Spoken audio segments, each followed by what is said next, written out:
Olá, boa noite. Muito bom estar aqui novamente para falarmos um pouco do Cristo, um pouco da doutrina espírita, um pouco de cada um de nós, né? E o tema que nós trouxemos hoje é que amor é esse? E vamos falar um pouco que amor é esse, sentimento tão misterioso. Em João 3 diz assim: e Deus amou o mundo de tal maneira que deu o seu Filho unigênito, para que todo aquele que nele crê não pereça e herde a vida eterna. E quando nós falamos em vida eterna, nós podemos nos enquadrar nesse contexto de vida eterna. Muito embora as atribuições, os desafios, as dificuldades, as lutas do dia a dia nos façam ou insistam que nós foquemos só nessa encarnação. Nos problemas, nos empecilhos, e muitas vezes nos sentimos sufocados, porque parece que o fardo pesa, o passo pesa, e nos entristece quando nós não vimos um resultado. Mas esse resultado, dentro da eternidade, ele existe sim, se nós tivermos essa concepção. Algumas vezes, talvez é mais fácil nós nos fortalecermos para a caminhada, que é longa, do que perdermos o nosso tempo na tristeza, no desânimo e na desesperança. Então, esse amor de Deus que é tão grande, e ele é maravilhoso porque ele se manifesta de diversas formas, de diversas maneiras. Nós somos tocados, somos envolvidos, somos abraçados, vivemos por ele, vivemos para ele, e a todo tempo nós estamos recebendo esse amor. Porque o amor de Deus, ele não impõe condições, ele não impõe regra, ele não faz distinção. É diferente daquilo que ainda conhecemos por amor. Porque nós amamos quando, amamos se, amamos porque. Vamos colocando condições para que nós possamos liberar esse sentimento que é nato, que já nasceu conosco, que está algumas vezes adormecido. Ou talvez os impulsos são tão fortes que eu não consigo liberar esse sentimento. Então as condições são nossas. E aí nós queremos entender um pouquinho dessa extensão desse amor, que às vezes parece algo distante. Porque quando nos reportamos a Jesus e conhecemos a sua vida, a sua fala, o seu evangelho, os seus exemplos, a sua prática, parece ser algo utópico, muito distante de nós exercermos esse amor tão grande. Mas é claro, nós somos ainda filhos, espíritos a caminho da evolução. O que compete a cada um de nós é o esforço para que nós possamos aproveitar a encarnação e aprendermos. Nós estudamos, como diz Chico Xavier, que a Terra é uma escola, e daqui a pouquinho vem os pequenos testes, as pequenas provas, para ver se o nosso aprendizado está à altura de termos o direito, à altura de termos a permissão de se banhar no amor de Deus. Porque tem vezes, como nossos filhos, que querem exigir direitos dos quais ainda não tem. O filho adolescente, com 15, com 16 anos, ele quer vida de adulto. Nós sabemos que ele ainda não tem condições de se autogerenciar. É frágil, é ingênuo, é ignorante, não viveu, não aprendeu, não percebeu. Acha que conhece todo mundo? Acha que conhece tudo? Porque eles são inteligentes, são maiores agora, mas são ingênuos. porque não viveram. E a vida nos ensina. Então, quando se olharmos sobre outra ótica e nos colocarmos com esses filhos adolescentes a caminho da evolução, tem muitas coisas que não vivemos. Portanto, não aprendemos. Mas a lição é clara. E a meta pode ser alcançada. Quando nós entendemos isso, esse amor que não conseguimos nem mensurar a grandeza, a extensão, a largura, a profundidade. O amor de Deus nós não conseguimos. Mas ele já existe dentro de nós, porque nós temos uma percepção desse amor. Por diversas vezes nós exercemos esse amor, seja por atitudes, seja por ação, mas nós exercemos esse amor, mas não entendemos a sua grandeza. E se formos buscar algo grande demais que não conhecemos, chegamos a ficar até triste ou desanimado, porque parece que é uma meta que nunca pode ser alcançada. Mas esse amor que eu quero trazer para nós é esse amor que se dá pelas obras do Pai, que se manifestam a cada instante, a todo momento. Quando você, trabalhador, sai de casa, acorda, percebe que tem mais um dia, mais uma oportunidade de trabalho, e você abençoa o seu dia. Obrigado, Senhor, por esse dia, pela proteção da noite. Você vai ao seu trabalho e você dá o melhor. Não importa como as pessoas o tratam, não importa o seu ordenado, não importa a sua função, mas você dá o melhor de si. Essa é uma exclamação e uma expressão muito bela do amor. Porque quando eu sou um cliente, eu sou um usuário, e eu recebo tudo isso, eu estou recebendo o amor por intermédio das outras pessoas. Nós não percebemos, mas para quem gosta de mel, as abelhas estão o dia inteiro trabalhando para adoçar um pouco da nossa vida, do nosso paladar. As plantas estão florescendo para que as abelhas se sustentem e venha o mel à nossa mesa.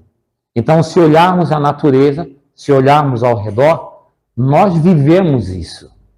Talvez não na sua plenitude, talvez não todos os períodos do dia, mas nós vivemos isso. Quando vejo uma mãe se abdicar, se doar, se negar, passar necessidade, frio, fome, sede, sono, pelo seu filho, é uma expressão de amor. Quando eu vejo um pai sair de madrugada, trabalhar no sol, na chuva, muitas vezes doente, com dores nas costas, para buscar o sustento para a sua família, é a expressão do amor. Esse amor nós conhecemos. E esse amor nós podemos potencializar. Por isso nós o temos como opção. Uma das tarefas que nos chama mais atenção e talvez tenha mais dificuldade a cada um de nós são os relacionamentos. São os relacionamentos. Quem? Qual? Quais? Os relacionamentos. Começa por casa, marido, mulher, filhos. Aí vai para os parentes, sogro, sogra, cunhado. No Dia das Mães, a gente reuniu lá na minha casa os parentes para comemorar o Dia das Mães. Então tinha de tudo, sogro, sogra, cunhado, filho, neto. Eu tenho um neto. E aí o primo já levou a namorada já levou a mãe, e daí estava aquilo tudo. É por amor a Deus que a gente recebe isso. É por amor que uma pessoa sai de casa cansada e vai fazer uma ligação para você ou vai te visitar. Mas vocês sabem que receber parente em casa num final de semana dá trabalho. Gente, quase 50. Aí eu tenho piscina na minha casa. Não foi agora no inverno, mas no verão, eu contei, tinha 38 jovens dentro da piscina. Dá trabalho. Mas é bênção você ter uma piscina, uma casa, uma família. E as pessoas que se predispõem a sair para visitar você. Se eu olhar um pouco diferente, eu consigo que os meus olhos físicos não conseguem perceber. E eu posso a todos nós o amor como opção. Nós temos opção dentro dos nossos relacionamentos, quando a fadiga nos visita, nós ficamos tristes, nós fizemos comentários indelicados, nós reclamamos, nós julgamos, nós não perdoamos, nós fizemos 1000 coisas. Todas elas são opções. É opções. Dependendo da situação, de como nós estamos, são opções. Dependendo, se eu não me controlo, o instinto pega e bagunça tudo. Mas eu tenho uma opção, que é o amor. Bom, daí não precisa nem dizer para cada um de nós o que o amor faria diante de uma situação crítica. Quando eu saio, vou num restaurante, e aí a atendente está com aquele olhar azedo, aquele rosto azedo, e ela nem olha para mim. E ela me serve e parece que está tudo azedo. Daí a gente pensa assim, meu Deus, né? Olha, eu estou pagando, eu merecia ser bem atendido. Essa é uma opção. E eu posso dizer, meu Deus, o que está passando na cabeça, no coração dessa irmã? Senhor, abençoa ela, porque eu já recebi a bênção pelo dia de vida de hoje. É uma opção. E quando a gente não para perceber essas coisas, nós vamos vivendo. A gente vem aqui, estuda, recebe teoria, ouve, e a prática a gente condensa nos eventos maiores. Ah, não é para responder quando alguém te xingar no trânsito. Pô, show, legal. Muito bom. Não é para brigar mais com o vizinho. Legal. Mas esses são eventos dispersos dentro da nossa caminhada.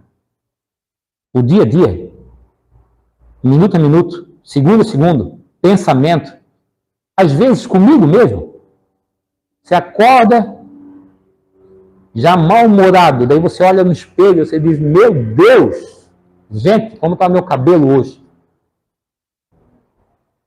Eu não tenho problema com isso. Pronto, resolvi o problema. Não é? Não tem problema com isso. Resolvi o problema. Mas vamos lá. Então, mais um pouquinho. Então, esse amor, né? Esse amor divino, esse amor é lei. E Jesus trouxe para nós como lei. É a lei do universo. Quando ele fala com o doutor da lei, e ele traz a lei como amar a Deus e amar o próximo, ele estabelece o amor como lei. Para a gente entender a força disso, a grandeza disso. Esse amor é poderoso, porque ele pode mudar. E ele tem a capacidade de mudar a atmosfera de um planeta, a vibração de um planeta, a energia de um planeta. E ele muda. Quando nós vimos a doutrina nos falar dos mundos superiores, dos mundos mais elevados, foi por conta do amor. Nós estamos no mundo de prova e expiação, partindo do mundo de regeneração, mas já tivemos em mundos inferiores. É o amor que transforma isso. Não é o homem, o dinheiro, não é nada, não é tecnologia, é o amor.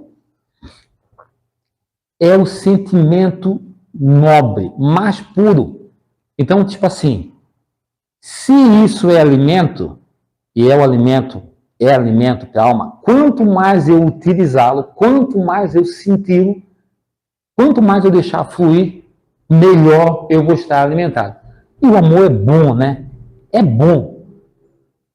É muito bom você ser amado. É muito bom você se sentir amado, se sentir querido, se sentir respeitado, se sentir importante. É tão bom quando vem um filho e diz assim, ô pai, obrigado. Puxa, se não fosse o senhor, eu não tinha nem conseguido essa faculdade.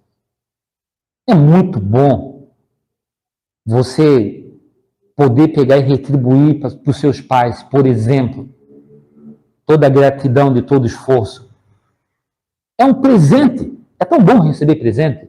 Eu posso levar um presente todo dia para alguém. Às vezes a gente vê as pessoas tristes, desanimadas, desmotivadas, porque hoje é ele e amanhã sou eu. E eu posso dar um presente, uma palavra de motivação, uma palavra doce. Mas se eu tiver com foco só em mim, eu esqueço disso. Bom, se o amor é tudo isso e muito mais, por que então que tem guerras? Se o amor é o sentimento mais nobre, mais grande do planeta, por que nós temos guerras? E não são as guerras só do mundo lá fora. Manuel Filomeno de Miranda diz na obra Perturbações Espirituais, alguma coisa nessa linha, que a Terra já teve mais de 15 mil guerras, 80% delas religiosas. Grandes guerras. Mas essas guerras lá fora, elas nos chamam a atenção, geram comentários, ficamos até compadecidos, mas elas parecem estar distantes. Mas existem muitas guerras dentro de nós. Muitas guerras dentro de nós. Muita mágoa, muita ferida, muito perdão não liberado.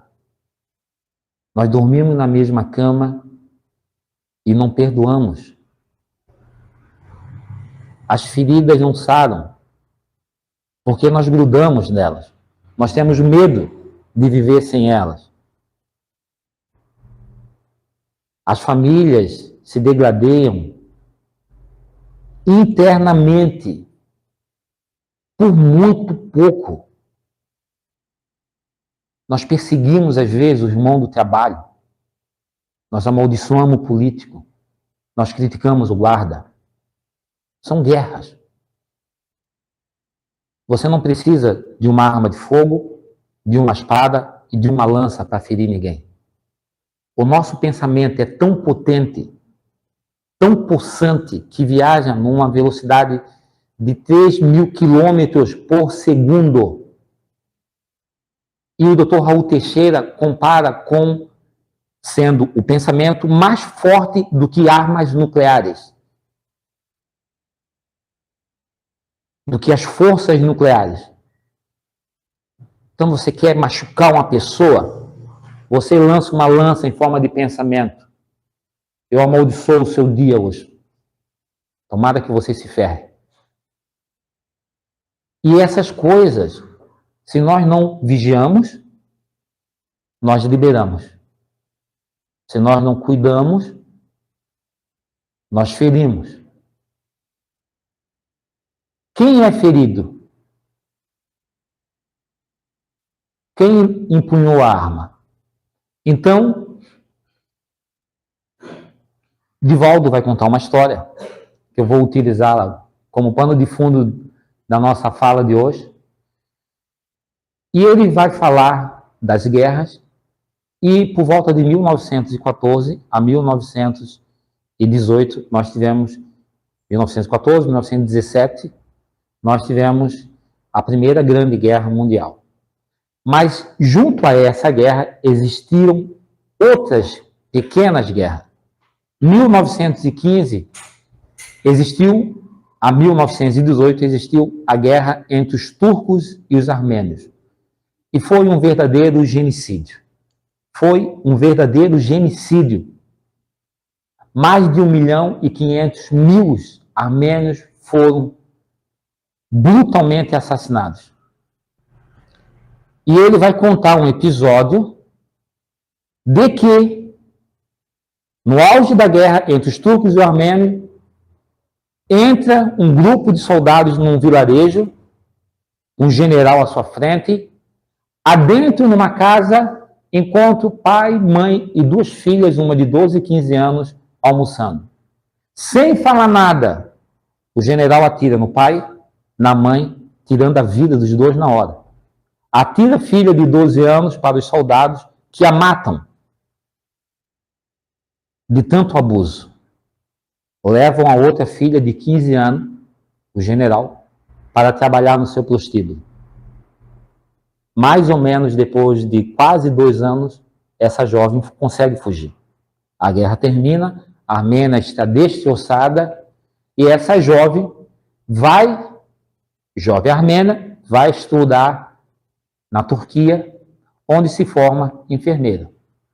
Trabalha por um longo período em um hospital de alta complexidade, até que um dia o diretor do hospital, depois de receber um paciente enfermo, com a carne já em estado de decomposição, à beira da morte, e receber a negativa de todos os funcionários que não queriam o tratar, ele vai até aquela enfermeira porque ele via bondade nela, até que o moribundo acaba recobrando a sua energia, fica sadio, fica curado. E antes de sair do hospital, como ele era um general de alta patente, ele chama o diretor do hospital, agradecendo a bondade, dizendo que iria retribuir o hospital. E o diretor do hospital diz, não, você tem que agradecer aquela mulher. Aquela mulher, aquela enfermeira, ela que cuidou das suas feridas, ela que salvou a sua vida. E ele a chamou. Pergunta o nome dela, conversa, e daqui a pouco ele diz, mas você tem um sotaque armênio? O general. Eu estive na Armênia há um tempo atrás. Ela disse, e eu conheço o senhor. O senhor esteve na minha casa, assassinou meu pai e a minha mãe, jogou a minha filha aos cães e me levou para o seu prostíbulo. E ele fica assustado, mas você me conheceu? Você sabia disso desde o primeiro dia? Sim. Porque quem bate, esquece. Mas quem recebe o golpe, nunca esquece. E pergunta o general, por que você não me matou? Por que você não me matou? Por que não me matou? E ela respondeu, devemos perdoar os nossos inimigos e fazer todo o bem que seja possível. Então, eu perdoei. Que amor é esse? Que amor é esse? Se nós falamos que amor é exercer o fruto do nosso trabalho, é praticar o bem, será que essa enfermeira amou o general? Ela fez aquilo por amor? Será que ela perdoou o general?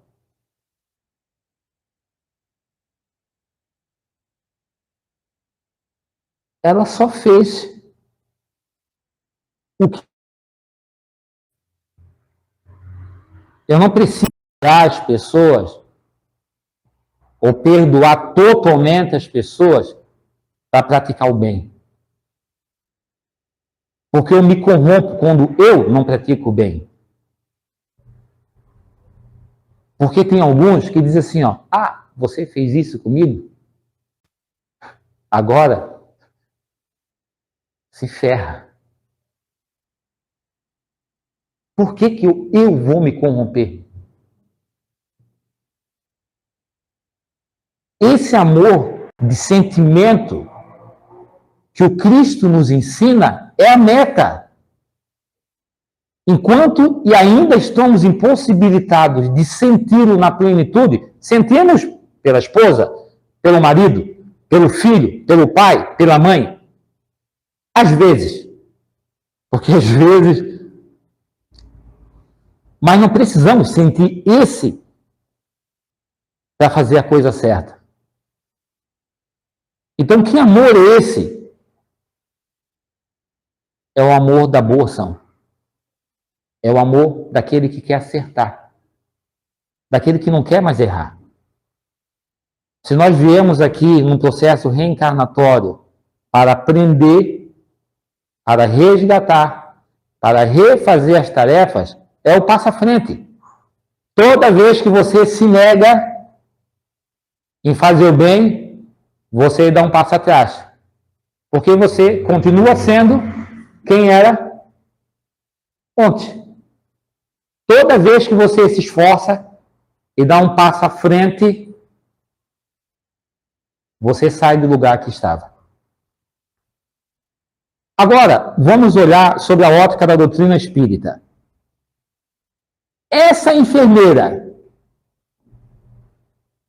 era vítima ou era algoz?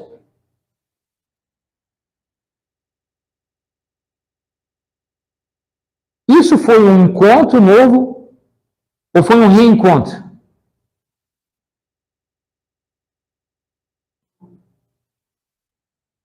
O que a doutrina ensina para nós? Os reencontros. Quem era vítima? A guerra não é justificável. O mal não é justificável. Mas o imprevidente permite que ele seja a arma. E vai ter que reparar que não é punição de Deus, porque Deus ama e não pune. Mas dentro da lei de amor, Deus permite que ele refaça a tarefa para aprender. Quem era vítima aí? Talvez o que levou ela aquilo. Você já pensou? Você tratar as feridas do teu algoz que tirou a vida física de pai e mãe e te colocou num prostíbulo? Você já pensou o que é isso? Gente, recebe o telefone. Maria, tudo bem? Oh, tudo bem, Joana. Você sabe, tu não vai, nem vou te falar o que eu ouvi. A tua cunhada foi naquele dia lá e falou da tua casa, do sofá que era muito escandaloso. Pronto, acabou. Esquece. Esquece. E nós somos capazes de não falar mais com a cunhada por causa disso. Daí, eu, às vezes, gosto de tentar me colocar na fila dos pecadores, para ver onde eu estou.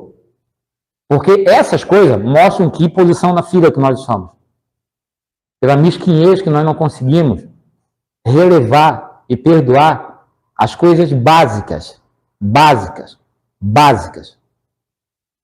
E aí você vê o amor de Deus esplêndido, que nos ama mesmo assim, que nos entende, que compreende, que não tem pressa, porque ele sabe que nós estamos predestinados à luz,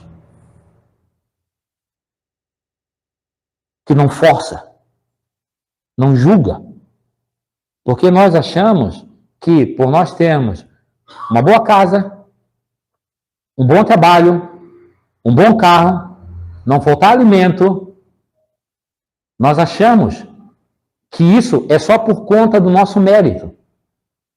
Ah, porque eu sou trabalhador, sou honesto, eu não faço isso, não faço aquilo, não faço aquilo. Não é só por conta do nosso mérito, não. Gente, os espíritos, os nossos anjos protetores, eles estão a todo instante cuidando, zelando, tentando nos inspirar a fazer a coisa certa. Não é só nosso mérito. Então, isso é importante que entendamos. E aí, eu quero trazer aqui para vocês o que está escrito na Gênesis, que é muito legal. E aí vou trazer, então, Deus, paternidade. Nós sendo filhos. De quem nós somos filhos? De Deus. Está lá no livro Gênesis, lá no capítulo 3, bem ou mal. Daí fala assim, ó, sendo Deus o princípio de todas as coisas e sendo toda a sabedoria, toda a bondade, toda a justiça, tudo que dele procede há de participar dos seus atributos. Então, tudo o que procede de Deus participa dos seus atributos. Portanto, o que é infinitamente sábio, justo e bom, nada pode produzir que não seja ininteligente, mal e injusto. O mal que observamos não pode ter nele a sua origem. Ou seja, o mal que nós vimos não tem a origem em Deus. Mas ele fala o seguinte, que tudo que procede de Deus, tudo que procede de Deus, entendeu? Tudo que procede dele há de participar dos seus atributos. Os atributos de Deus é a bondade, é a justiça, é o amor. Então, se nós somos filhos de Deus, a nossa estrutura, o nosso pilar principal é o amor. Não adianta. Para aqueles que estão estagiando no mal, estão estagiando porque não aprenderam.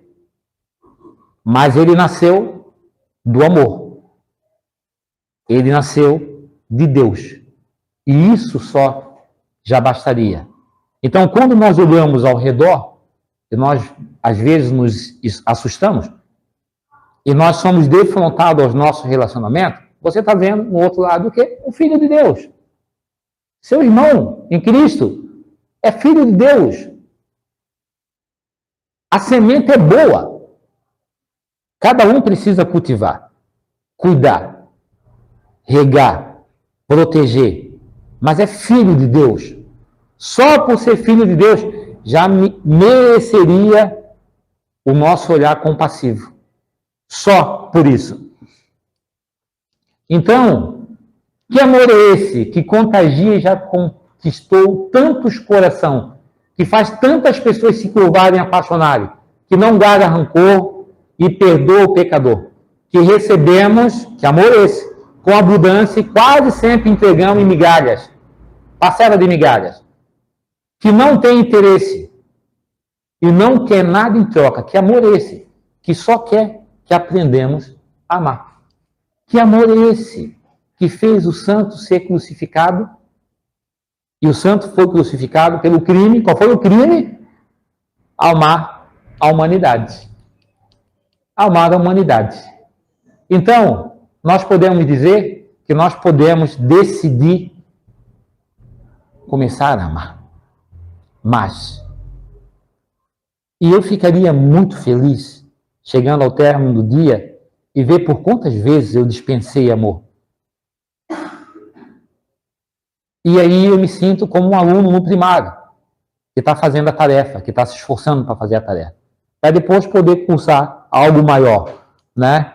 Que amor é esse que, mesmo duvidado por Tomé, negado por Pedro, perseguido por Saulo de Tarso, por Paulo, traído por Judas, mesmo sendo julgado sem crimes, em prova de amor, ele disse: Pai, perdoa, porque eles não sabem o que fazem. Às vezes nós olhamos pessoas que estão ao nosso redor e nós pensamos assim, nossa, né? Esse indivíduo é um monstro. O que Paulo fazia? Ele perseguia e matava os cristãos. Ele perseguia e matava os cristãos. Até o dia que ele foi encontrado por quem? Pelo Cristo. Ele foi encontrado pelo Cristo. E quando ele foi encontrado pelo Cristo, ele é tocado pelo amor do Cristo. Porque onde o Cristo visita, por onde o Cristo passa, aquele lugar nunca mais volta a ser o mesmo. Nunca volta a ser o mesmo. Então, se nós formos tocados pelo Cristo, se ele passou pela nossa mente, pelo nosso coração, nós não podemos permitir continuar sermos os mesmos. Essa é a glória do Senhor. Por onde Ele passa, tudo que estava sujo fica limpo.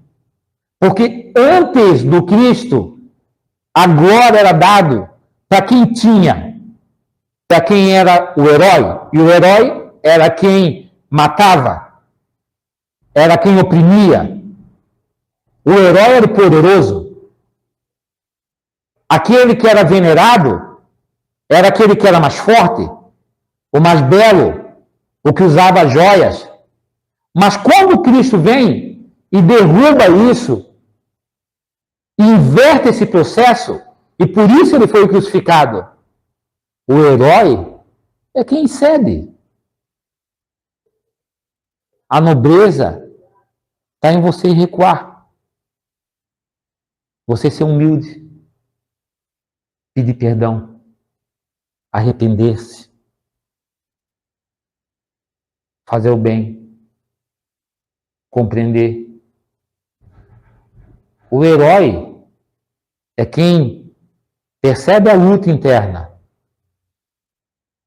e resolve matar o animal que ainda insiste em atirar suas garras sobre o outro. Esse é o herói. Isso é força. Cada um de nós sabe o quanto dói às vezes você pegar e ceder. Você aceitar que não estava certo. Ah, mas a gente foi ensinado que o pai tem que ser o pai. Tem que ser firme. Ele tem que ter uma cara de brabo. O patrão tem que ser desse jeito. Não, mas a mãe tem que ser, o professor tem que ser desse jeito. A gente foi ensinado essas coisas. E muita coisa que a gente foi ensinado, a gente vai usar. Mas a gente tem que converter essas coisas e entregar a elas o amor.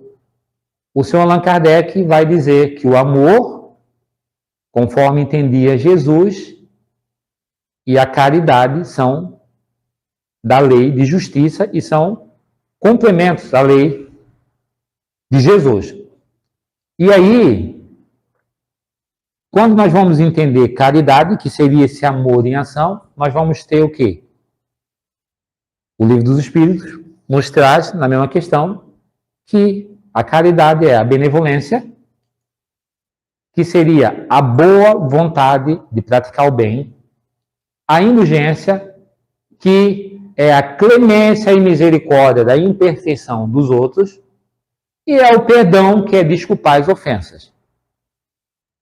Então Deus é tão bom, e Jesus é tão bom, que ele não dá tarefa muito difícil para nós. Porque, tipo assim, só tem que ter boa vontade para praticar o bem. Mas boa vontade basta? Só? Ah, eu estou com uma vontade de comer um x-salada, é vontade. Estou com vontade de ouvir uma música, é vontade. Estou com vontade de viajar, é vontade. Estou com vontade de não fazer nada, é vontade. Para praticar o bem, a gente tem que ter o quê? Força de vontade. Força de vontade. Você está lá, o alpinista está subindo uma montanha, está escalando. Ele chega na metade, ele tem que ter vontade? Quer chegar no final? Ele tem que ter força de vontade, gente. Porque senão ele não chega. É força de vontade. E Emmanuel vai falar do poder da vontade, complementando o poder do pensamento. É a vontade que impulsiona. O pensamento é algo que eu plasmo, projeto é uma energia, mas ele precisa de um carro, que é a vontade. Então eu disse, agora eu não cometo mais esse equívoco. É a sua vontade, com muita força, que vai fazer com que isso se realize. Então a vontade é a mãe. Ela é forte. Ela é potente. Quem concluiu a sua faculdade. Aqui. Você, professor, sei, porque eu fui aluno dele.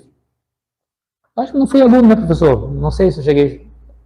Mas a gente lecionava lá, o professor estava lá na faculdade, era coordenador. Professor, para terminar a faculdade, gente, você consegue só com vontade? Hã? Gente, dá 1000 vezes vontade de ganhar o diploma e dá 100.000 vezes vontade de desistir. Você ir para a faculdade dia de chuva, com frio, a mulher com cólica, o homem com dor de cabeça, chega lá, tem que estudar e ainda tem que trabalhar para pagar o negócio que é caro. Gente, é força de vontade. É isso. A vitória é um presente para aqueles que têm mais força, que caminham um pouco mais. Mas ela está para todos. Se você quer ser uma boa mãe, um bom pai, um bom filho, um bom amigo, se você quer ser um bom cristão, então você tem que ter o quê? Força de vontade. Você tem que ter força de vontade. Porque só de vontade, o mundo está cheio. Já vim aqui, ouvi uma palestra. Porque eu também ouço palestra. Na segunda-feira eu ouvi. E aí, volta e meia, você, ó, parece que tem uma coisinha assim, ó. Chama, pô, tá, eu sei disso, tá, mas tá, calma lá, tá, eu tô me esforçando. A gente, no frio, no inverno, com chuva, tem que ter vontade. Se tivesse todo mundo com força de vontade, tinha que ter outro auditório. Tem que ter força de vontade. Mas Deus, Ele não quer o pódio, o primeiro lugar para nós. Isso é o homem que almeja a medalha de ouro. Deus quer apenas que nós voltemos para Ele. Da mesma forma como voltou o filho pródigo. Que foi a ele permitido ir ao mundo, exigir herança, viver a glória, o luxo. E quando ele se depara na sarjeta, ele lembra: eu tenho pai. Eu tenho pai. E o meu pai me ama. E ele volta, e ele propõe: pai, me recebe, me aceita, me trate como um dos seus empregados. E o que o pai faz? Abraça. É o filho que retorna à casa. Cada uma alma que nós ganharmos para o Cristo por arrependimento é motivo de alegria. Cada vez que nós pudermos negarmos-nos ao mal e praticarmos o bem, é uma alegria do Pai. Ele não quer o primeiro lugar. Ele quer apenas que nós olhemos para Ele. Assim como disse Jesus a Pedro: Pedro, olhe para mim. Olha para mim. Quando nós estivermos desalentados, fracos, com dúvida, olhemos para o Cristo. Olhar para Ele. Ele dá direção. Ele nos encoraja. Ele nos dá razão.